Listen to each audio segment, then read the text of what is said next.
कौन ब्रह्मा का पिता है, कौन विष्णु की मां, शंकर का दादा कौन है, हमको दे बता। ये जानने के लिए कृपया सुनिए। जगत गुरु तत्वदर्शी संत रामपाल जी महाराज के अमृत वचन सर्व पवित्र धर्मों के पवित्र शास्त्रों के आधार पर। जैसा कि आपने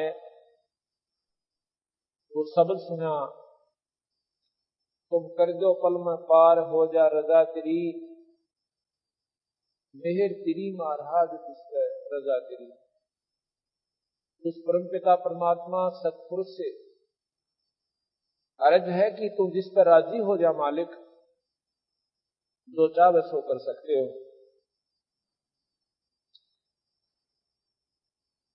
काल कष्ट से जीव दुखी सुन,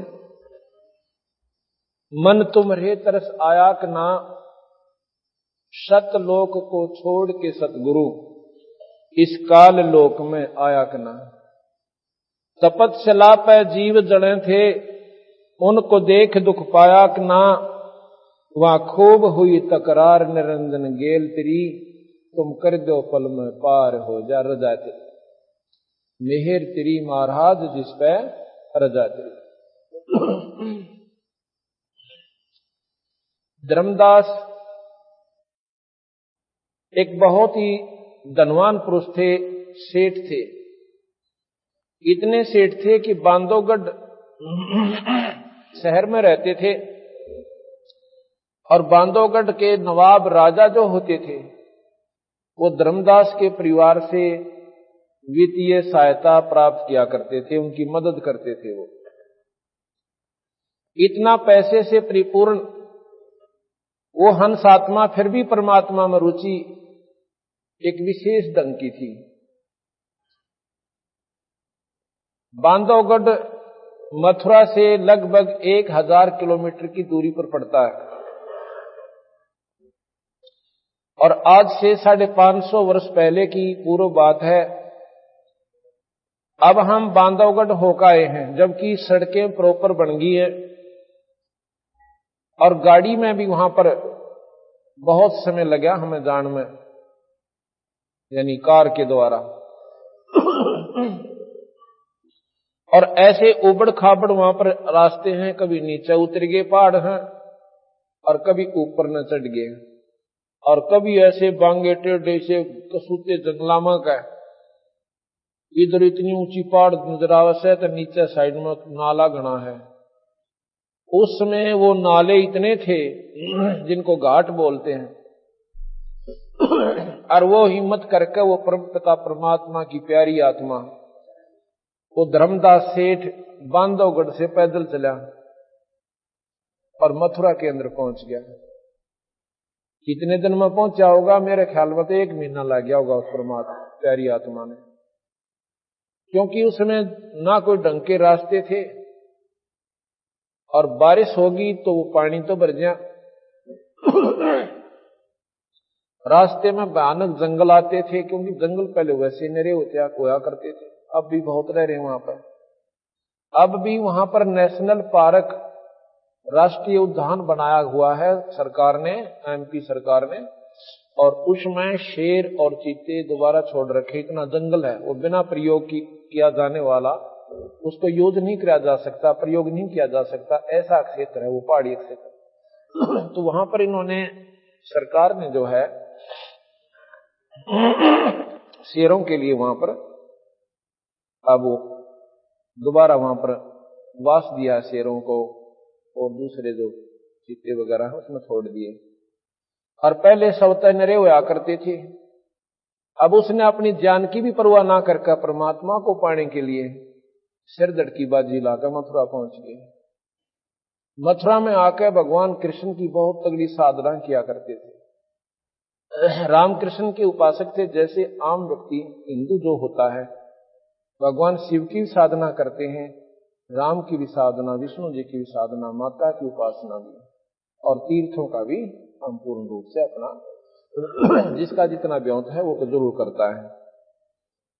उन्होंने गुरु बना रखा था, रूपदास नाम का उनका गुरुदेव था। रूपदास जी ने कहा, बेटा परमात्मा ये मनुष्य शरीर कभी कभी देता है, सूट बैठा है ये इंसान का, इसको ऐसे नहीं खोना चाहिए।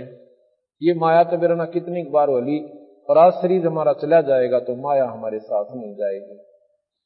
तो इसमें जितना भी पुण्यदान तो कर सकता है, तीर्थ यात्रा कर सकता है, ईश्वर को भज सकता है, तो यह कमाई अपने साथ रहेगी। तो हंस आत्मा था, परमात्मा में विशेष रुचि होगी। रामकृष्ण जी का जाप करना और शालिग्राम की पूजा करना, शिवलिंग की पूजा करना, गीता जी का पाठ करना उसका दिनचर्या थी। उसकी ऐसी दिनचर्या थी। तो कबीर साहब वो पूर्ण परमात्मा सतपुरुष, इतनी पुण्यात्मा का इतनी श्रद्धा देखकर उसको पता चला कि ये अनजान आत्मा गलत साधना पर लगा हुआ है। तो कबीर साहब मथुरा में आकर प्रकट हो गए एक जिंदे के रूप में। जिंदे महात्मा ज्यादातर मुसलमानों में होते हैं। वो कैसे होते हैं? एक काला सा टोप, ऊपर इतना लंबा चौटा टोप का, इतनी लंबी टोपी बनाते हैं लंबी लंबी, वैसे कपड़े से की, और तहमंद बांध लेते हैं, और एक ऊपर जैसे कपड़ा कुर्ता पहनते हैं। लेकिन उस समय उन्होंने वो रूप नहीं बनाया था, फिर बाद में बनाते हैं। पहले ऐसे साधारण से भगत के रूप में। और धर्मदास को देखा, सुबह उठा, एक स्थान लिपया, पहला तो गोबर, गऊ के गोबर थे, और गंगा उसमें जल छिड़का पवित्र कुएं का लाके, और फिर वहां पर भोजन पकाया, भोजन पका के खाना खाया। हाँ, उससे पहले उनकी पूजा करी, वो लीप ल्याप के वहां पर मूर्तियां रखी भगवान वो ठाकुर जी की, उनको नवाया, नवा के उनके कपड़े पहनाए, मुकुट रखा, माला डाली, मुकुट रखा, तिलक लगाया। उसके बाद फिर अपना गीता जी का पाठ करने लगा। कबीर साहब इतनी दूर बैठे देख रहे हैं जैसे कोई भक्त देख रहा हो। तो थोड़ी देर के बाद जब वो अपनी पूजा से निवृत्त हो लिया, तो कबीर साहब आकर कहने लगे, महात्मा जी क्यों उसने माला गाल रखी गल में, और वैष्णो साधु जैसा रूप बना रखा, तिलक लगा रखे, किसने? धर्मदास जी ने। कबीर साहब कहने लगे, भगत जी, महाराज जी, आपको तो लगता है बहुत ही ज्ञान है परमात्मा के बारे में, और मैं बहुत भटक लिया, मुझे कोई ज्ञान नहीं हुआ, मैंने कोई सतमार्ग दर्शक नहीं मिल लिया। तो धर्मदास कहने लगा, भाई मैं बता दूंगा तेरे को, और जैसे मैं कहूं ऐसे कर लिए, तेरा बेड़ा पार हो जाएगा। अगजिमत ने ढूंढू था परमात्मा को ऐसा मन व्यक्ति मिलावे, ऐसा संत मिलावे, मेरा बेड़ा पार हो। क्या करते हो? उन्होंने बताया कि मैं गीता जी का पाठ करता हूं, 68 तीर्थ करता हूं, 68 तीर्थ करता हुआ अब मैं मथुरा में आया हुआ हूं, और भी अभी बाकी तीर्थ मेरे बकाया से सारे करके आऊंगा। कितने दिन लगेंगे? अके मेरा 2 वर्ष भी लग सकते हैं, 1 वर्ष भी लग सकता है, 6 महीने तो आज अगर कोई 68 तीर्थ करना चाहे अपनी कार में जाकर तब लगते हैं प्राणी को, और 60,000 रुपये लग गए, अब 30 में भी ना सब है। 68 तीर्थ पर जाने के लिए कम से कम 6 महीने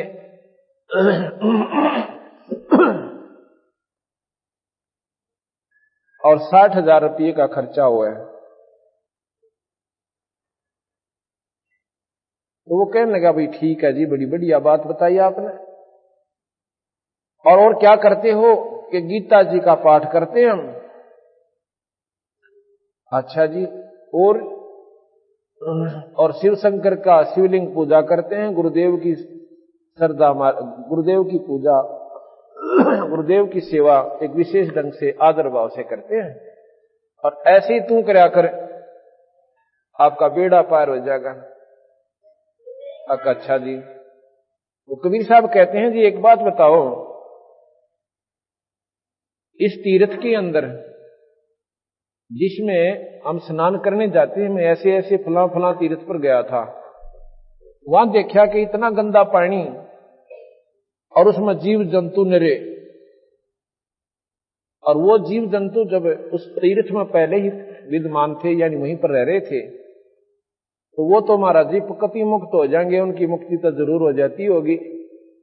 अब धर्मदास जी बड़ा सेंस आ गया कि बात तो इसने इसी कर दी कि जो पहले ही जीव उसके अंदर विद्यमान है और जो 24 घंटे उसके अंदर रहे वो नाव है, वो तुम्हारा जी सब तो पहले पार होते होंगे फिर।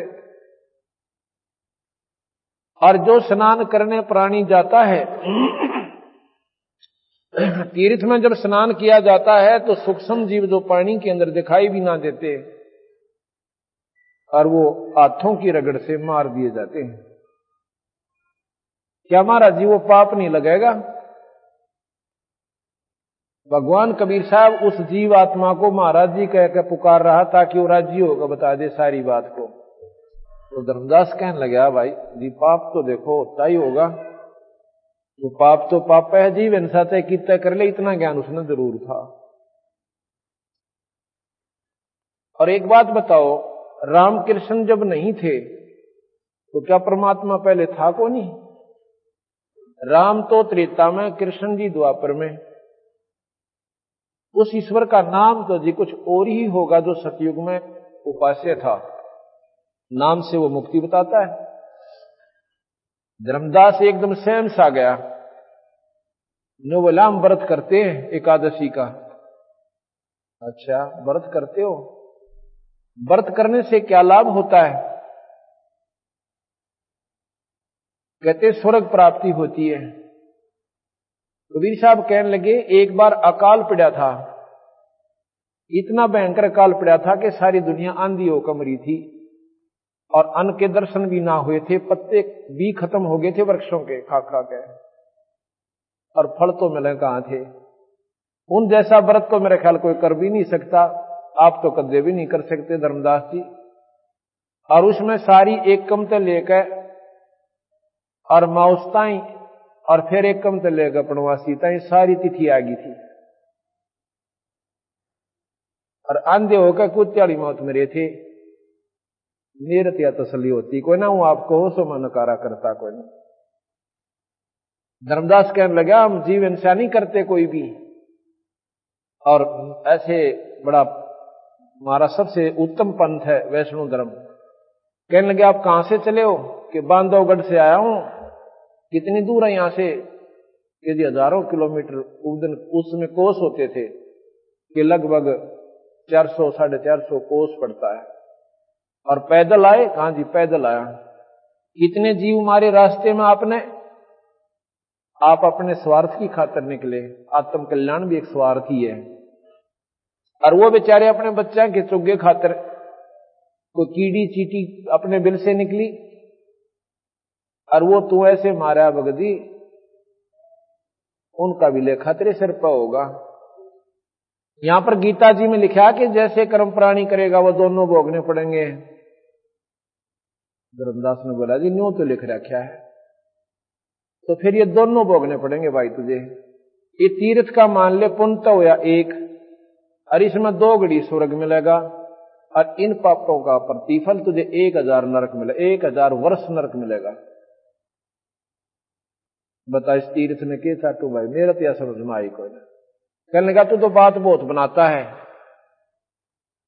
यानी जब ना वो ज्ञान तो महाराज जी काबू आए को ना, तो थोड़ा सा गर्म हो गया महाराज जी, अंतर ध्यान हो गए, यानी एकदम दिखाई नहीं दिए सामने तय। अब धर्मदास ने सोचा रहने क्या आकर भगवान ना मेरा किस रूप में आ जा, और आपने तो चाड़ा कर दिया, मैंने तो आज जुल्म कर दिया। भगवान आए थे और पूछना चाहिए था अगली फिर मार्ग कौन सा है, आप सच आप बता दो। जबकि मेरे सारे आंकड़े खत्म और उसकी बात 100 की 100 वजनदायक, और फिर भी अभी मानवस नहीं मान्य, अब ये फिर भी ना मान्य, अब ठीक है मेरे हिसाब तो है, अब ये फिर भी ना मान्य, तो भाई अंतर्जान हो गया महाराज जी। अगले दिन अब वो एकदम झटका सा तो लगा उसको, सवेरे सवेरे वो फिर नहा धो के और ऐसे ही अपना लीप के वो करके सारी प्रक्रिया और खाना बनाता है। खाना बनाने लगा तो चूल्हे में लकड़ी ला रखी थी इसी मोटी, और उसके साथ छोटी छोटी लकड़ियां एडिशनल और लगाते हैं ताकि वह आग बढ़े जाए। सारा खाना बना लिया उसने, अपना भोजन और स्वयं बनाया था, तो वह लकड़ी जड़ती जड़ती जब उसके सामने आई, बीच से लकड़ी थोथी थी और उसमें देखा कि वह पाछे तक काली हो रही सारी चींटियां थे, उसमें से कीड़ियां निकल रही, चींटियां, और अपने बच्चे मुंह में ले रही अंडे, और कुछ उसके मां जो बाहर लकड़ी के पीछे एक गर्म होने से एक विशेष पदार्थ छोड़ देती वह लकड़ी, और वो पानी सा इतना उबल रहा होता और उसमें पड़े और उसके सामने पटर पटर जैसे चटक पटक होकर मर रही हैं। और उसने देखा उत्तरी की धर्मदास के विचार आया कि यह तो कम से कम भी 3 फुट की लकड़ी थी और इसमें सारी में ये कीड़ी थी, तने तो जुल्म कर दिया, इतने प्राणी मार दिए, मेरे ख्याल भी नरक भी परमात्मा ने न्यारा बनाना पड़ेगा मेरी खातिर। ओए होए होए। अब के विचार करा, क्योंकि आस्था परमात्मा में बहुत गणी थी। ईश्वर ने विचार अब पे मतलब वो प्रेरणा आई सद्भावना पूर्वक कि आज मैं इस अन्न को नहीं खाऊंगा, इस सारी भोजन को बात को किसी महापुरुष को खिला दूंगा, संत को, मेरे पाप कट जाएंगे, मेरा पीछा छूटा, मैं नहीं खाऊं इस बार। अब उस अन्न को लेकर उस थाली में धरकर और चलता है, सामने बंदी छोड़ कबीर साहब एक जिंदा रूप में बैठ जाते हैं, जो ऊंचा सा टोप, दाढ़ी बड़ी हुई, और वहां पर बैठ जाते हैं। एक वृक्ष के नीचे धर्मदास ने सोचा महाराज जी वो बैठे, लेकिन वो शकल वो नहीं थी जो पहले दिन वार्ता हुई थी। धर्मदास ने जाकर नमस्कार किया और उनके आगे वो भोजन की थाली धर दी। महाराज जी भोजन पाओ, लगे है आपने भूख लगी है। कहा भाई भूख का टाइम हो रहा है, 10 बज गए दोपहर सुबह के, भूख तो लगी धर्म भगत जी। हाँ, धर्मदास नाम कहा महाराज जी ने कि धर्मदास भूख तो बहुत लगी हुई सबाई। अब उन्होंने सोचा धर्मदास का है जी, वो कुकर मेरा नाम जान गया। फिर ने सोची हो सके है तीर्थ पाया होगा, किसी ने मुझे पुकारा होगा, इसने याद कर लिया होगा। ये मन बड़ा उस्ताद से जल्दी सी ठिकाना बात ना आउन नहीं दे। तो कहने लगे भोजन पालो महाराज जी। अकलिया भैया महाराज जी ने वो ऊपर का जो छालना सा ऊपर डाल रखा था कपड़ा वो उठा दिया, हटा के लोटे में तपने में तो पानी लेके ऐसे कोई मंत्र सा बुदबुदाया और छींटे मार दिए। वो सारी की सारी सब्जी और रोटियां की कीड़ी बन गई, चीटी बन गई और काली थाली होगी पतई। और नो निकलो बेचारी वो अपने बच्चे मुंह में लेकर नो बोला धर्मदास तेरे तक कसाई भी चोखा, इतने पाप के भोजन को और मुझे खिलावे और रोज तू प्रतिदिन खावे। और फिर उसी स्वरूप में आगे जो पहले दिन वार्ता करी थी, तू क्या कहे था मैं जीव हिंसा नहीं करता, इतनी जीव हिंसा यहां पर होती है भगत जी तेरे पर गिने भी को ना जा, और इतना पाप तेरे सर पर धरते था ही काल बली, और बहका रखा तुम्हारे को कि तुम पुण्य कर रहे हो, पुण्य थोड़े और पाप गणे। धर्मदास तो चरणा में पढ़कर रोएगा, छोड़ जाए को नहीं, छोड़ जाए को नहीं। महाराज जी कहते हैं सुन भाई मैं खुद स्वयं परमात्मा हूं, पर नो विश्वास हुआ क्यों करे, क्यों नहीं हुआ, क्योंकि हमारे इधर ज्ञान ऐसा गढ़ रखा कि परमात्मा आकार में आता है को ना, उसकी परिभाषा न्यारी है, उसका तो रूप ही कुछ और है, वो तो देखा ही नहीं जाता। जब परमात्मा का आकार नहीं तो देखोगे क्या, जब उसका आकार मानते ही नहीं, आकार बिना दिखे के अगला समाधि लाओगे, समाधि क्या खातिर लाओगे, परमात्मा को निराकार मानो फिर देखने खातिर समाधि लाओ, तो दोनों बात कैसे बने, दिखेगा तो प्रेमी आकार में आना पड़ेगा, उसने ना कोई ना दिखाई दे। समाधि क्या होती है थोड़ा वर्णन करेंगे अभी आगे चल के, अभी ये प्रकरण पूरा करते हैं। धर्मदास जी को महाराज बताते हैं सुन भाई बेटा खड़ा हो, नो रोवा मत ना, बात सुन मेरी ध्यान से। कबीर साहब ने जब कहा मैं परमात्मा हूं, धर्मदास ने बोला महाराज जी यह बात मेरा दस्ती को ना, क्यों नहीं दस्ती, आप रोटी भी खाओ, आप पानी भी पियो और चलते फिरते नजर आओ, और मनुष्य कैसे दिखो, मैं क्यों कर मानू आप भगवान हो।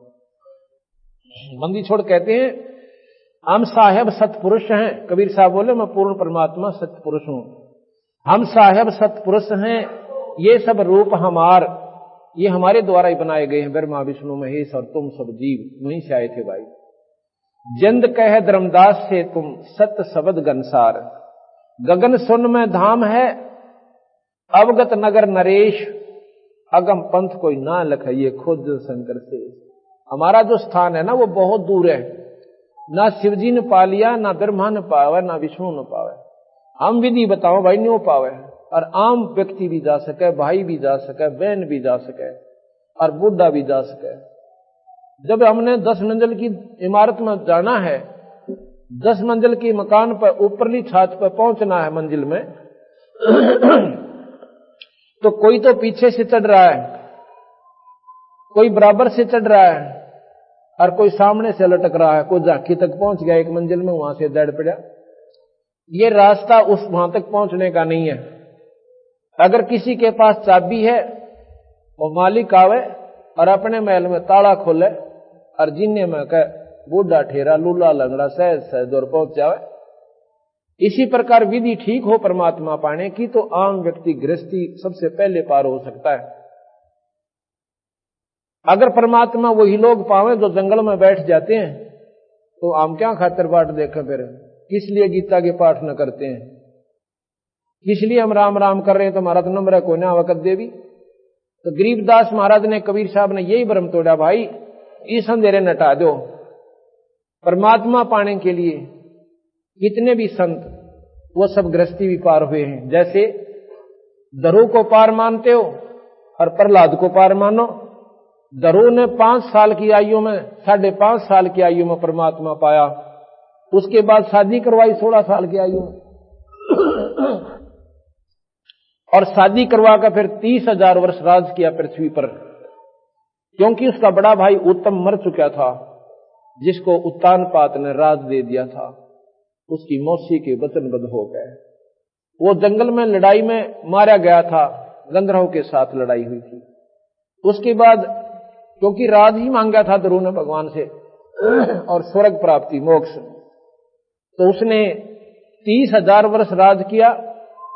और 2 शादियों का प्रमाण सुख सागर में मिलता है कि ध्रुव की 2 शादियां हुई और फिर स्वर्ग में गया।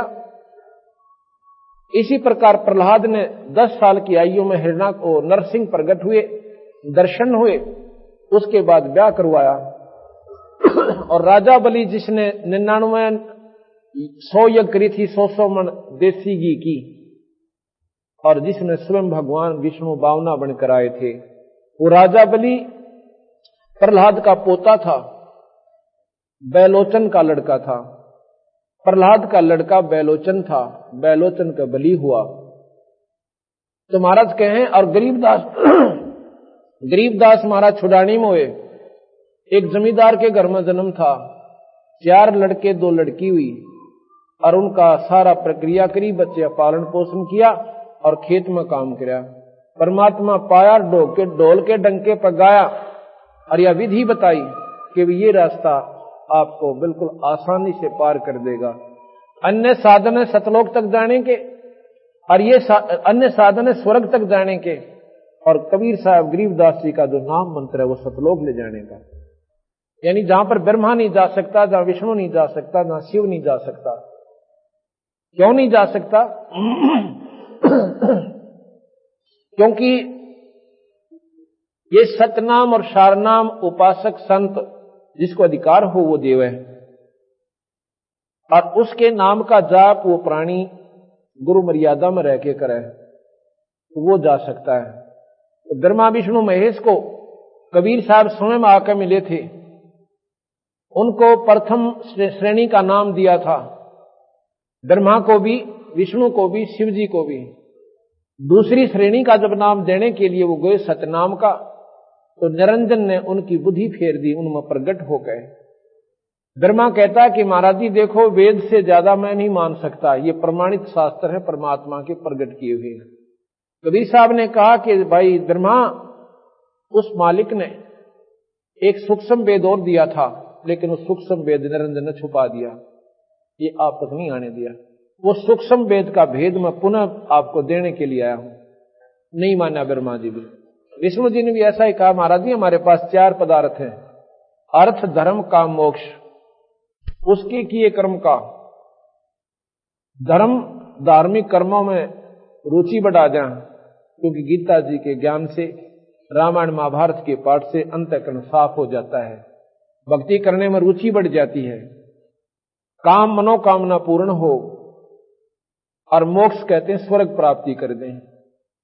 अंतिम यहां का स्वर्ग है 21 ब्रह्मांड तक। इसी प्रकार शिवजी को कहा, शिवजी ने भी वैसे महाराज का आदर बहुत किया शिव भगवान ने कबीर साहब का, लेकिन ये बात आगे स्वीकार नहीं करी। कहते हैं जी ब्रह्मा जी ने बताया वेदों में, ओम तो बड़ा मंत्र नहीं और निरंजन से ऊपर भगवान नहीं, ब्रह्म से ऊपर कोई शक्ति नहीं। अच्छा भैया कोई बात नहीं। तो इस प्रकार जब तक सारनाम सतनाम नहीं प्राप्त होता प्राणी पार नहीं हो सकता। गरीबदास जी ने लिखा, हम बैरागी ब्रह्म पद और सन्यासी महादेव, सोहम मंत्र दिया शिव जी को, वो करे हमारी सेव। वो शिव भगवान भी हमारी सेवा करता है। लेकिन आज हम इस स्थिति में हैं कि कबीर साहब को प्रथम तो शक्ति स्वीकार कर राजी को ना कि इसमें कोई शक्ति है, क्योंकि हम उनको एक कवि, एक दुल्हा, बस इससे आगे स्वीकार नहीं कर पाए। क्यों नहीं कर पाए? क्योंकि उनकी लीलाओं का हमें ज्ञान नहीं हुआ। भगवान राम और कृष्ण शिव विष्णु जी को हमने क्यों परमात्मा स्वीकार किया? उनके जीवन चरित्र पढ़े। रामायण के अंदर भगवान राम की महिमा और राम कृष्ण लीला के अंदर भगवान कृष्ण की लीला बचपन से लेकर और आखिर तक हम सुनते चले गए। जो उन्होंने चमत्कार किए, जो उन्होंने लीलाएं दिखाई, उनके द्वारा हम इतने आकर्षित हो गए इनकी तरफ कि ये पूर्ण परमात्मा मान लिए। महाराज ने ये नहीं कहा कबीर साहब ने कि ये परमात्मा नहीं है, ये तीन लोक के भगवान है, तीन लोक के साहिब हैं। और तीन लोक के परमात्माओं में जो शक्ति होती है इनमें परिपूर्ण है। कंस जैसे राक्षस को ये खूब मार सकते हैं, रावण जैसे निर्भाग ने ये खूब गढ़ सकते हैं, लेकिन भाई ये जन्म मरण नहीं मिटा सकते, और भाग से ज्यादा नहीं दे सकते और भाग से कम नहीं कर सकते। और कबीर साहब क्या कर सकते हैं? ये भाग बढ़ा भी सकते हैं, ये घटा भी सकते हैं माड़े कर्मों को इनमें, और सतलोक प्राप्ति करवाएंगे, स्वर्ग नहीं जाने देंगे। यजुर्वेद के अंदर भगवान कबीर साहब की महिमा कई स्थान पर गाई गई है। सतपथ ब्राह्मण में, गोपथ ब्राह्मण में 108 श्लोक है, जिसमें पार्वती भगवान शिव से पूछे कि भगवान आप किसका ध्यान लगाते हो? आप तो स्वयं महादेव के महादेव हो, देवों के देव हो, महादेव हो और ईशन के ईश हो, आप भी ध्यान किसका लगाओ? तो भगवान शिव कहते हैं पार्वती मेरा भगवान कबीर है। वो कहती है कबीर तो हमने पहली बार सुना भगवान, अब यह तो गलती खारी दुनिया। ये वो शक्ति है कि इसके बराबर इस ब्रह्मांड में कोई ईश्वर नहीं है। 108 श्लोकों में कबीर नाम की महिमा का न्यारा न्यारा वर्णन आपको वहां पर पढ़ने को मिलेगा। इस प्रकार अब धर्मदास के पास हम वापस आते हैं कि धर्मदास को महाराज जी समझा रहे हैं कि धर्मदास जो साधना आप कर रहे हो ये आपको पार नहीं कर सकती। प्रथम तो इतने उलझेड़े मुलझ गए कि उस काल बली ने आपको इतना गलत रास्ता दे रखा है, और उन संतों ने कहां से ज्ञान हुआ? बेचारे उन्होंने अपने शास्त्र पढ़े और उन शास्त्रों का अनुसरण किया और वही डंडोरा आगे पीट दिया। तो कहते हैं धर्मदास ले मैं बताऊं भाई तो कितने नुकसान करके आता है, मैं पूर्ण परमात्मा हूं। कैसे? गगन सुन में धाम है अवगत नगर नरेश, अगम पंथ कोई पावे ना ही है खोज शंकर शेष। वो स्थान नहीं मिलता इनको, क्योंकि वो मार्ग, वो नाम, वो जाप, वो साधना यहां नहीं है। वो मैं देऊं भाई। सुन गगन सतगुर बसे पृथ्वी आसन थीर, और गरीब धर्मदास धोखा दिला वे छानो नीर और खीर। ना मैं जन्मो ना मरो, ना आऊं ना जाऊं, और शब्द विहंग सुन में ना हमारे धूप ना छान। ना तो मैं पैदा होता कबीर साहब कहते, और ना मैं मरता। ये प्रमाण आपको आज बताएंगे कि कैसे कबीर साहब का आना हुआ और कैसे यहां से जाना हुआ, और बीच में उन्होंने कितने कितने चमत्कार आपको दिखाए। अगर हम इनकी महिमा को भगवान विष्णु यानी राम और कृष्ण की लीला से तुलना करेंगे तब इतना तो जरूर यकीन होगा आपको कि जरूर ईश्वरीय शक्ति थी। बोले जिंद सुनो धर्मदासा, अमर पिंड प्राण नहीं श्वासा। वो जिंद रूप में, जिंदा रूप में साहिब आए थे परमात्मा कबीर साहब सतपुरुष। कहते हैं बोले जिंद सुनो धर्मदासा, अमर पिंड प्राण नहीं श्वासा। और गर्भ योनि में हम नहीं आए, और मादर पदर ना जननी जाए। ना मेरे माँ बाप और ना किसी माँ का मैं पैदा होता। शब्द स्वरूपी रूप हमारा, ये जो शरीर दिखा है ना तूने, ये मेरा शब्द रूप है। और क्या दिखलावे आचार विचारा। आचार किसे कहते हैं? जैसे कर्म कांड करते हैं, भाई मूर्ति पूजा करना, तीर्थ व्रत करना, ये इस प्रकार गीता जी का, भागवत का, रामायण का प्रतिदिन पाठ करना, ये आचार है, कर्म कांड है। और कर्म कांड स्वर्गापुर वासा,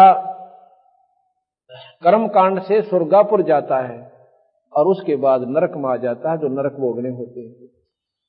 70 ब्राह्मण की है हत्या, जो चौका तुम देवो नित्ता। ब्राह्मण की हत्या का शास्त्रों में इतना खतरनाक प्रमाण दे रखा है कि ब्राह्मण को मारे का पाप नहीं उतरता जीव का। कहते 70 ब्राह्मण की है हत्या, जो चौका तुम देवो नित्ता। है तुम जो रोजाना जो लीप के ना ये लीपते हो पृथ्वी को और फिर भोजन तैयार करो उसमें, इतने पाप करते हो धर्मदास, 70 ब्राह्मण की हत्या हो जाती है। इतना पाप तेरे ऊपर है और तू नो का मैं पाप नहीं करता। अब धर्मदास सुन्न हो गया कतई, क्यों आंखें देख रहा, बोल रहा क्यों कर। पहले तो वकील बने था, पर बंदी छोड़ने गुंजाइश नहीं छोड़ी। 70 ब्राह्मण की है हत्या, जो चौका तुम देवो नित्ता। ब्राह्मण से हत्या जो हुई और स्नान जल स्नान कर तो सही। 70 ब्राह्मण की हत्या फिर होती है कैसे? सहस 1000 ब्राह्मण की हत्या कहां होती है? जहां तुम तीर्थ में जाकर स्नान करते हो। हमने जींद के पास पिंडारा गांव है, वहां पर तीर्थ देखा। वहां पर कहते पांडव आए थे और उन्होंने जोड़ खोजा था, और नो कहे वो मौस की बाट में देखी और बैठ के माउस ना आई। अरे बिला शराब देगे, बिला कलयुग में रोज आया करेगी। एक बात बताओ, पांडव स्वयं दुखी, एक भी काम हल नहीं हुआ उनका, और उन जोड़ खोजा और हम नान जाओ उसमें। जब वो स्वयं सुखी नहीं हुए वहां के स्नान करने से, और हम वहां स्नान करके सुख की बाट देखें, ये उड़जेड़े किसने लाए? उन अनजान लोगों ने जिन्हें मार्ग का बेरा नहीं था। अपना पीछा छुटवाने खातिर आगे हांडे जाएंगे, धक्के खानते उड़ा तेरा पीछा छूटेगा। क्योंकि सुख वो दे नहीं सकता, क्योंकि मार्ग कोई ना संत के पास। फिर उन्हें नहीं बंडा होगा, तुम फलानी जगह चला जा, फिर किसी ने गया पर बता देगा, वो बेचारा पहले तो पैसे इकट्ठे करो, उधर आवे कोई ना। क्यों उसका पीछा छुटवाना? उसने गया जी जान खातर कम से कम भी 5,000 रुपये चाहिए, और फिर वहां की समय काट है, फिर जावा गया पर इतना उससे कोई लाभ ना। फिर को एक बार द्वारका गेड़ा और मारा, द्वारका कौन सी आड़े है, इन तीर्था बनाया जाए इतना उसका पंडा, और दोनों नुकसान हो ले, मरना हो मर ले इतना। अब हमने वो तीर्थ देखा, अमावस्या के दिन वहां पर एक फिल्म भी बनवाई हमने। ओए होए, वो भोली बाली आत्मा जिनको गुमराह कर दिया, वो डटे तो ना डटती नो कति, जैसे पानी उमड़ का अगर नदी का नो दुनिया इकट्ठी हो से, और ऐसा गंदा पानी हो जाता, उसमें गधे पानी नहीं पी सकते। और वो भोली आत्मा उसमें स्नान करके उस बेवकूफों द्वारा बनाई हुई बहकाई हुई, और वहां स्नान करके इनको हमारी मुक्ति होगी, हमें सुख प्राप्त होगा। तो कहते हैं ब्राह्मण से हत्या जो हुई और जल स्नान करे तो सोई। उसमें क्यों कितने जीव रगड़ रगड़ के मसल के उनका कचूमर निकले, आराम मुक्ति की बात देखे तेरे। अब बिना बेरे वायदे से जुल्म हम पहला हम भी जाया करते, मैं सब तागरा करता, क्यों भक्ति भाव में ज्यादा लगन थी। और जो भी किताब बता देते उड़ो फलाना एक शिवजी निकल रहा है, उड़ो जान दे बाजे। अब शिवजी के निकला मूर्ति दरी पाई हुआ, किसी को उधर गया होगा। एक बताते हैं एक ने ऐसा खेल खेला तो शिवजी निकालन का कि एक के खेत में बैठा थोड़े से दिन वो महात्मा, और वहां की एक रैग बोरी चना की दाब खुर्दवा के खड़ा, बोरी चना की दाब दी रात ने, और उसमें एक मूर्ति धर दी शिव जी की, ऊपर 1 फुट 1.5 फुट माटी घेर दी, और फिर 6 महीना पाछा फेरा उस पर घास जमा पाया उड़े, उसने निशानी पुक्की करेली थी, गांव में डंडोरा पिटवा दिया अपने जो सेवकों द्वारा, बोला भाई यहाँ शिव जी निकलेगा परसों, उड़े पानी गिरना शुरू कर दिया, पानी डाला, दूर से बना रखा उसने पानी का भी सिस्टम, एक नाली सी को बना के उसमें पानी ठोक दिया, वो चने फूल गए, फूल के चने हुआ शिव जी निकलने लग गया, सारा गांव इकट्ठा हो गया और मार बगन हो गया भाई उड़े, और शिव जी का मुंह दिखा था, इतने लोगों ने ढक दिया लोटा का मंड दियो कर दिया होगा, गुआंडाते डूंडा पाट गया, वो करके इकट्ठा सारे नमालनर वो जा से वो जा, पाछा उन्हें सोचे भाई चल बाबा जी जगह शिव जी ने तक मंदिर में स्थापित कर देते हैं, वो जब खाया तले तो वो चिने गेल चिपटे आए उसके तरह बुलाओ, वो फिर खोदा उसमें एक बोरी चना की ठोक रखी ठहरी, तो इस प्रकार बेवकूफ बनाकर वो शिव जी काट दिया धरती में। परमात्मा धरती में कोई पत्थर बनकर रहता है, वो सर्वव्यापक है, फिर तो इसमें भी है, वो देखो न सोते इसमें नहीं है, वो कण कण में विद्यमान है, इसलिए उसको पाने का स्थान अपना शरीर है, इसमें मिलेगा और कितना पावे को नहीं, और नहीं तो फिर आकार रूप में राम आए कृष्ण आए, उनके देखने से कौन पार हो गया। अगर नाम बिना पीछा छूटता हो जीव का तो भगवान कृष्ण तक कितना ने देखा था, और सारे पार हो जाते दर्शन से होते, तो ये तो नाड़ी आंट पकड़ा रखी हमारे ताई, और हमने को ज्ञान मिलाना इस मार्ग का। ब्राह्मण से सत्या जो होई, जल स्नान करत हो सोई, चौके कर्मी किट मर जाई, सूक्ष्म जीव जो दर्शे नहीं। चौके में लिपो हो ना, इतने जीव हैं जो दिखते भी को ना, और वो न कहे सारे मरे हैं और तुम्हारे को बहुत पाप हो से। चौके कर्मी किट मर जाही, सूक्ष्म जीव जो दर्शे नाही। पृथ्वी ऊपर पग जो धारे, कोट जीव एक जन्म मारे। करें आरती संजम सेवा, ये अपराध उतरे ना देवा। हरि बाती पृथ्वी के रंगा, कोट अनंत कोट उड़े पतंगा। तारक मंत्र कोट जपाही, वो जीव हिंसा उतरे नाही। ये तारक मंत्र दिया करो, फिर न को पाप तारण का मंत्र देता हूँ, राम राम राम राम राम राम मंड्या रहा, बस 1000 माला फेर दे। कहते हैं ये तारक मंत्र कोट जपाही, और वो जीव हिंसा उतरे नहीं। अगर राम के नाम तय और पाप कटे तो भगवान राम ने स्वयं दंड भोगना पड़ा उस अपने किए हुए कर्म का। कैसे कि भगवान राम ने सुग्रीव के भाई बाली को मारा था, और उसका दंड उन्होंने भोगना पड़ा। द्वापर युग में आके कृष्ण जी के रूप में आया, और बालिया नाम के एक जीव मरने शिकारी ने, जो मच्छियां पकड़ता था, पहले मच्छियां भी पकड़ता था और साथ में दूसरे भी शिकार भी करने जाता था, उससे वो बाली तो जो बाली था वो बालिया नाम का अपराधी पारधी बना, और कृष्ण वही राम कृष्ण जी बनता है, उन्हें अपने स्वयं बदला देना पड़ा। तो महाराज कहे कि तारक मंत्र कोट जपाही, ये जीव हिंसा उतरे नाही। ऐसा ज्ञान अचम सुनाऊं, पूजा अर्पण सब छुटाऊं। मैं आपको ऐसा मंत्र दे दूंगा भाई, ये सारे ही ना अपने तीर्थ पर जान की आवश्यकता पड़े, और ना ही कहीं आपको किसी प्रकार की अन्य साधना जो व्रत कुछ नहीं करना पड़ेगा। एक नाम देते हैं, इसका आपका बेड़ा पार हो जाएगा। हमने आत्म कल्याण से ही तो मतलब है। जो भी कोई साधना हम कर रहे हैं अपने सुख सुविधा खातिर ही घर में कर रहे हैं, और वो होती भी कोई ना, और न पूज्य में जा रहे हैं। जो नुकसान होना है, ज्यादा पैसे वाला है, लाखों का वजह है, थोड़ा सा उसकी भैंस मर जा हुआ है बतेरी, तो बंदी छोड़ के हमारे शरण में आओ, पहले तुमने यहां सुख दूं, इतने सुख दूंगा कि तुम्हारे पर नावड़ा कोई ना, गिनने भूल जाओगे। अब तो पहले प्राणी यहां पर आते हैं, दुखमर होते हैं हमारे पास इस बंदी छोड़ के दरबार में, और ये दूसरा होना जब वो सुखमर होते हैं। वो सुखमर होते हैं कि हम पहले कहां भूल गए थे, हमने पहले मार्ग क्यों ना मिला, इतने दुख पा लिए। ऐसे ऐसे भक्त आए हैं, होंगे 20-20 साल तक बिरान माटी हो रही थी, ना घर में सुख था, ना कदे बालक बीमार, कदे हम दुखी, और इस बंदी छोड़ की सुनमाते। ये काम था, ये पहले हम चौकस करें हैं कि जब तक हमारा मन सेट नहीं होगा इतना भक्ति हो के ऊपर, तो सबसे पहले बंदी छोड़ कबीर साहब हमारे ये सारी कामों को इस स्थिति पर ले आओगे कि आपने उनकी चिंताएं बंद हो जाएगी। और चिंता बंद होएगी तो फिर आप क्या करोगे? फिर गफलत करते हो भक्ति भगवान में। महाराज क्या हमारा ये उद्देश्य नहीं, फिर गफलत में करोगे भगवान के मार्ग में, भक्ति में, तो फिर नुकसान शुरू हो जाएंगे। ये सुख इसलिए देता हूं कि तुम्हारा दृढ़ विश्वास हो हमारे में कि हम जो रास्ता बताओ सच सबाई, और फिर परमात्मा बच के अपना बेड़ा पार करवाओ।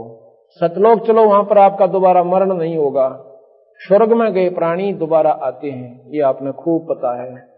भगवान कृष्ण भी कहते हैं, गीता जी का ज्ञान भी यही बतावा है कि अर्जुन तेरे मेरे असंख्य जन्म हो लिए, जन्म मरण तो मिटे नहीं। चोले बदलेंगे, कभी कुत्ते बन जाएंगे और कभी सूअर बन जाएंगे, कभी गधे बन जाएंगे, और कर्म अनुसार फिर मनुष्य भी बन जाओगे, पर भाई यह दुर्गति नहीं मिटे। यही माता शक्ति पुराण में कहती है कि हैवग्रीवा तेरा जन्म मरण नहीं मिटा सकती भाई, तेरा मरण तो जरूर होगा। तो उसने केवल मांगा, न्यों बोला जी मुझे ऐसा वर दे दो कि मैं हैवग्रीवता ही मरूं। अच्छा भाई तथास्तु। अब भगवान विष्णु को हैवग्रीव का रूप बनाना पड़ा, उस माता के आशीर्वाद को भी रखते हुए। कैसे बनाया? कहते भगवान विष्णु राक्षसों से लड़ लड़कर थक कर एक स्थान पर बैठ गया और अपने तीर की को ऐसे ठोडी पर लगाकर एक पहाड़ी सी पर बैठा था। अब हैवग्रीव का न तंग ने कर दिए देवता, वो माता के पास गए, ना ब्रह्मा के पास गए, शिव के पास गए, नु बोले मारे बस का तो कोई ना हैवग्रीव मारना, जिसको तो वरदान है हैवग्रीव ही मारे। तो कहां आए? तो ब्रह्मा जी बोला चलो विष्णु जी से प्रार्थना करते हैं, वो कर सकते हैं इस काम को। विष्णु जी निंद्रा में गणी में। अब सोचा भी इसने उठावा कैसे, उठाओगे तो पाप लगेगा। उन्होंने एक कीड़ा छोड़ दिया उस परतंचा के ऊपर, उस तार के ऊपर जो डोरी थी ना धनुष की। अब किसकी खुड़का होगा चलेगा ना, जब कीड़ा ऐसे ऐसे चलता है वो, तो उसकी आवाज बहुत जोर से होती है उस तार के ऊपर, धनुष के ऊपर। तो महाराज की आंख खुल जाएंगी, हमारा भी नाम ना होगा, ना सोचेंगे कीड़ा चढ़ गया था। तो उन्होंने ऐसा ही कर दिया। कहते हो कीड़े ने पहले परतंचा काट दी, वो तार कट गया और कटने से उसका ठोडी ठाडी नाड़ भी कट गई भगवान विष्णु की। वह तो कितना कहां जा पड़ी और शरीर वहां रहेगा। इतना आवाज हुई कि सारे ब्रह्मंड गूंज गए। अब सारे घबरा गए, बड़ा चाला पाटा। फिर मां की आराधना करी शेरा वाली की। उसने कहा भाई नो करो, ये उस सर का तो बेरा ना कित गया, इसके एक घोड़ा का गर्दन काट लियाओ। घोड़े की गर्दन काट लाए और उस विष्णु के सिर पर रखकर उनको जीवित कर दिया माई ने, विष्णु जी को, शेरा वाली ने। और वो खड़ा हुआ तो कहने लगा अभी कैसे आए? ये व्याख्या उसने अपना स्वरूप तो ना देखा, पर न्यू तो था सामने कौन कौन खड़े हैं, कैसे दर्शन दिए? तो माई वो कहते हैं कि महाराज जी ऐसे ऐसे बात बन गई, हैवग्रीव नाम का एक राक्षस घना दुखी कर रहा है और आप बिना वो काम कोई नहीं कर सकता। चलो अब उस हैवग्रीव का मतलब है ऊपर गर्दन घोड़े की, तले देवता शरीर। हैवग्रीव माने गर्दन, और ऊपर की गर्दन तो घोड़े की, और ग्रीव माने गर्दन, हैव घोड़ा, और नीचे का शरीर दूसरा। तो भगवान जब कृष्ण विष्णु ने वो हैवग्रीव नाम का राक्षस मारा, तो कहने का भाव यह है कि जन्म मर नहीं मिटता। तो इस प्रकार ये पाप इतने बढ़ते चले जाएंगे। और कबीर साहब कहते हैं मैं तुम्हारा जन्म मरण मेटू, पहला तो भाई सबसे पहले इसको खत्म करूंगा और सतलोक ले जाऊंगा। सतलोक में जाने के बाद तुम्हारा दोबारा जन्म मरण नहीं होगा। अब सबसे ज्यादा दुख यहां पर मरने का। आज हम अपने बच्चों के साथ में कितने सुखी हैं? और भाई आप देख रहे हो रोजाना कितनी दुर्दांत घटना हमें सुनने मिले। कलेजा दैल जाता हमारा भी किसी की सुनते हैं कि एक घर के 2 प्राणी एक्सीडेंट में मर गए, और उस घर में के बचा होगा? फिर बाकी सर कूट कूट कर दीवार फोड़ देते हैं और सर फोड़ लेते हैं, पर बनता कुछ को नहीं। तो महाराज के इतने बूंदे कष्ट तुमने असंख्य बार भोग लिए, और फिर भी ना सोधी करते यहां से निकल जावा। और निकलने का सबसे आसान तरीका केवल बंदी छोड़ के भगवान कबीर साहब का मार्ग यानी नाम ही जीव को पार करेगा। गीता इसी का प्रमाण देती है। ओम नाम के मंत्र का भगवान गीता जी के अंदर नाम का जाप का महत्व देते हैं। राम नाम का गीता जी में कितना जिक्र नहीं है। और रामायण में लिखा है कि कलयुग केवल नाम आधारा और सुमर सुमर नर उतरो पारा। वो नाम कितना पार करेगा? विष्णु जी की साधना जो करने वाला प्राणी विष्णु लोक में चला जाएगा नाम के जाप से। जैसे धरु और प्रहलाद ने नाम ही जाप किया। प्रहलाद तो घर में ही रहा शुरू से ही, और नाम के जाप से वही वस्तु प्राप्त की जो ध्रुव ने वन में प्राप्त की। यहां कहते हैं कि ऐसा ज्ञान अचम सुनाऊं, पूजा अर्पण सबे छुड़ाऊं। भाई खान पान में दमन प्राणी, कैसे पाओ मुक्त निशानी। खाते हो ना, उसमें भी जीव मरते हैं। पानी पीते हो, उसमें भी जीव होते हैं। दूध से दही बनती है, उसमें भी जीव होकर पैदा होकर मर जाते हैं, उसमें भी पाप हो। तो भाई तुम पीछा के ऊपर छूटे। तो धर्मदास कहने लगा महाराज जी फिर ये पाप तो होते ही रहेंगे जब तक हम आखिर तक रहेंगे। महाराज जी कहते मैं बताऊंगा। हमारे पास एक ऐसा मंत्र है, ऐसी दवाई है कि पहले तेरे पाप कर्मान फूकेगी कि जब ही नाम हृदय धरो भयो पाप को नाश। और जैसे चनगारी आग की भाई पड़े पुराने घास।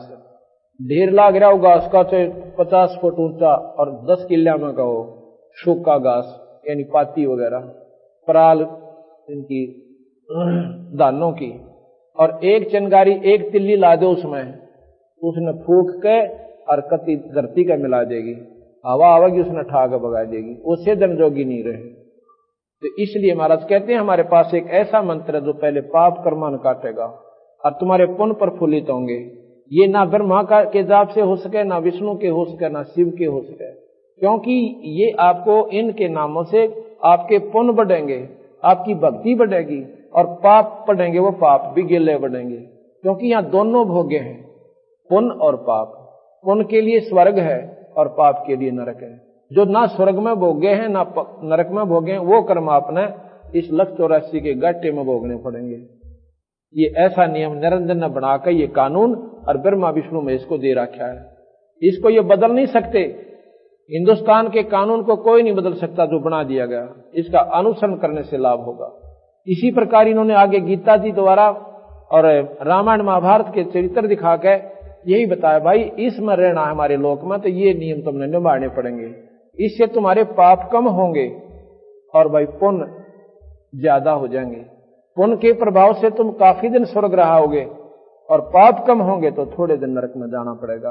पर यह 84 का चक्कर एक बार जरूर काटना पड़ेगा। ये नियम है यहाँ का 3 लोक का। कहते हैं कोट जीव जल अचमन प्राणी, या मैं शंक शुभ नहीं जानी।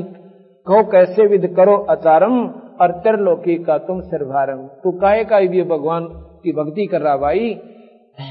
कहो किस विध करो आचारम, त्रिलोकी का तुम सिरभारम। और राप्ती सूक्ष्म एक ही अंगा, अल्प जीव जूनी जत्संगा। राप्ती कहते हैं हाथी को, और सूक्ष्म कहते हैं ना दिखाई दे वो जीव, यानी चींटी ले लो छोटी सबसे इकाई जो हमने दिखाई दे। ऐसी तो कीड़ी मारने का पाप है चींटी के, और ऐसे हाथी के मारने का पाप है। बाप का छोटा बेटा मरे उसने उतना ही दुख आवे, और बड़ा मरे उसमें भी इतना ही दुख आवे माँ बाप ने। इसी प्रकार परमात्मा की दृष्टि में जो भी जीव छोटा मरे, चाहे वो अनजान में मरे चाहे जाने में मरे, उसके लिए उतना ही वो हत्यारा होता है। इसमें थोड़ा सा अंतर हो जाता है। इतना राहत दिया इन्होंने। यहां पर एक कानून है कि जिसने गुरु बना लिया, और गुरु हो पूरा जिसको आदेश हो नाम देने का। घर घर गुरु बन बैठे, उन भोली भाली आत्माओं ने 4 मीठी बात बना के और कहते हम नाम दे देंगे। नाम का सब न नबेरा, राम हर कृष्ण राम हर कृष्ण, घना ओम कर ले, ये तो कोई भी बता सके। लेकिन अधिकारी विनायु को नाम दिया हुआ फलता नहीं, ये काम नहीं करता। उस परमात्मा के दरबार में एक लिस्ट पाओगे जब आप यहां से जाओगे।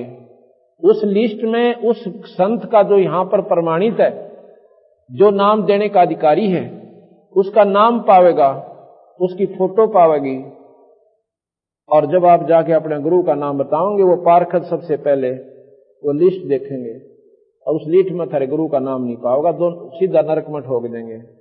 वो नकली पासपोर्ट होगा आपका, नकली पासपोर्ट वहां चाला नहीं चल सकता। इसी प्रकार जैसे भगवान राम और कृष्ण विष्णु आदि का आपने जाप भी करना है, भक्ति करनी है, तो उसके नुमाइंदे उस संत से नाम लो जिसको नाम देने का अधिकारी गुरु से प्राप्त हुआ हो। फिर उसका जाप करो, डट के विधिवत करो जैसे गुरु बतावे, आप स्वर्ग जाओगे। अब ये बार बार क्यों बताना पड़ रहा है कि स्वर्ग ना हम इतनी बढ़िया चीज माने थे कि इसका बराबर कोई वस्तु है कोई ना। अब उसकी तुलना में जब सतलोक देखा और ये ज्ञान देखा तो वो कुछ भी कौन पाया। उसके सामने इंद्र दा राज, इंद्र स्वर्ग का राजा होता है और राजा स्वर्ग भोग के इंद्र और गदा बनता है। तो गरीबदास कहे इंद्र दा राज काग दा बेस्टा, ओए होए काग की बीट है इंद्र का राज, यानी स्वर्ग का राज भी। और जो हमारे जैसे 2-4 साल उसमें वैसे लेटन खातर जाओ अपने पुन इकट्ठे करके, वो बता के लूट के लाओगे वहां से, और ये 84 चक्कर ने होगा। कबीर साहब कहें भाई इस बखेड़े ने मेरे बिना कोई मेटनिया नहीं सर, क्योंकि सतलोक की जानकारी किसी ने दिए ना शास्त्र में पाई। और वो नाम ओम नाम को ये भी महाराज भी कहते ये उत्तम नाम से 21 ब्रह्मांड तक आपको सिद्धि दे देगा, स्वर्ग देगा, ऐसी सिद्धि दे देगा कि आकाश में उड़ जाओगे। ऐसी सिद्धि प्राप्त कर लेंगे ऋषिजन के कई चोले बना लेंगे, यहां भी दिखा वहां भी दिखा वहां भी दिखा। ऐसी पता नहीं कितनी बताई, ऐसी तो बना लोगे कि पृथ्वी के ऊपर चलते दिखोगे, ना पानी के ऊपर ऐसे चलेंगे वो संत जैसे पृथ्वी पर चलते हैं। तो कबीर साहब कहते भाई ये मुक्ति का साधन नहीं बने, फिर जन्म मरण ना बेटा इन बात आते हैं। इस ओम के मंत्र से यो काम जरूर हो जाएगा, पर 184 ना बेटा। और इस महाराज कहते एक मंत्र और देंगे हम जिसको सतनाम कहते हैं, वो आपके यहां भी सुख देगा और सतलोक में ले जाएगा। हाँ, जैसे मैं बता रहा था ना गुरु का प्रकरण था, तो गुरु का क्या काम है, उपदेश ले लिया पूरे गुरु तय, विष्णु जी का भी पूरा गुरु हो, भगवान शिव का भी पूरा साधक हो, और सतलोक ले जाने वाला संत भी पूरा हो।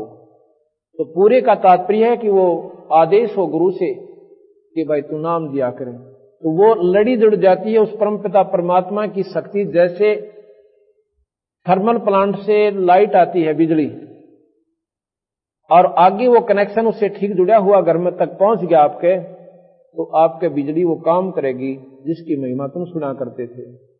अगर वो विधिवत नहीं आपसे जुड़ी हुई नहीं आई तो वो बिजली नहीं आपके घर में, चाहे बेशक पंखे लवाए रही हो।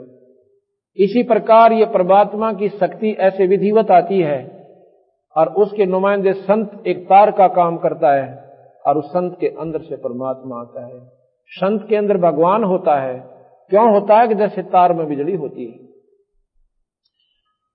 अब मान लीजिए आपने नाम लेने जाते हो और नाम दे दिया गुरुजी ने, वो क्या बताओगा, बीड़ी शराब मांस तमाकू कभी नहीं पीनी, भाई किसी की आत्मा नहीं दुखानी, एक टाइम भूखा रह लेना, अगर आपके भाग में स्वाभाविक कोई मिलता तो प्राप्त कर लेना, चाहे कोठी दे भगवान तने, चाहे कार दे तुझे और चाहे फैक्ट्री लावे तेरी, पर भाई उसमें नींद खराब करके मत करिए। अगर किसी की आत्मा दुखा के करेगा तो सत्यानाश को प्राप्त होगा, और तेरे भाग में होगा डूंडा ठा देगा, वो भाग न परमात्मा नहीं रखा तेरे में। और नहीं है तो बैठ कर अपना सूखी खा ले एक टाइम, पर लोग दिखावा देखम देखा टेलीविजन मत खरीद जाए। अपने बच्चा ने समझा ले बेटा हमारे बाग में कोई ना, बच्चा की भी आस्था होगी, ऐसी बात नहीं भगवान के नाम पर लागे पास है। तो इस प्रकार जब गुरु के पास जाते हैं तो जब वो नाम देता है ये परख लेता है कि ये अधिकारी हो लिया कि नहीं।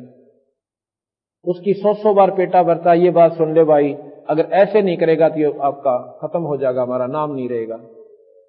तो वो समझो एक जैसे लाइसेंस होता है मोटरसाइकिल स्कूटर कार गाड़ी ट्रक चलाने का, वो लाइसेंस बनाने वाली अथॉरिटी के पास जाता है। नियम है कि जो लाइसेंस बनाने से पहले एक ट्रैफिक इंचार्ज होता है, उसको आदेश है कि पहले इसकी ट्राई ले पूरा, इसको साथ बैठावे गाड़ी में और कह चला भाई गाड़ी ने, और भीड़ बां के सारे के चला के लावे, और जब वो बिल्कुल सही चलावे, सही रोड सेंस को यानी सड़क के नियमों को सही निभाता है, और ठीक ठाक गाड़ी निकाल आता, उसका लाइसेंस बना दीजिए। लाइसेंस बनने के बाद अगर एक्सीडेंट हो जाता है तो उसका 90% दोष माफ हो जाता है।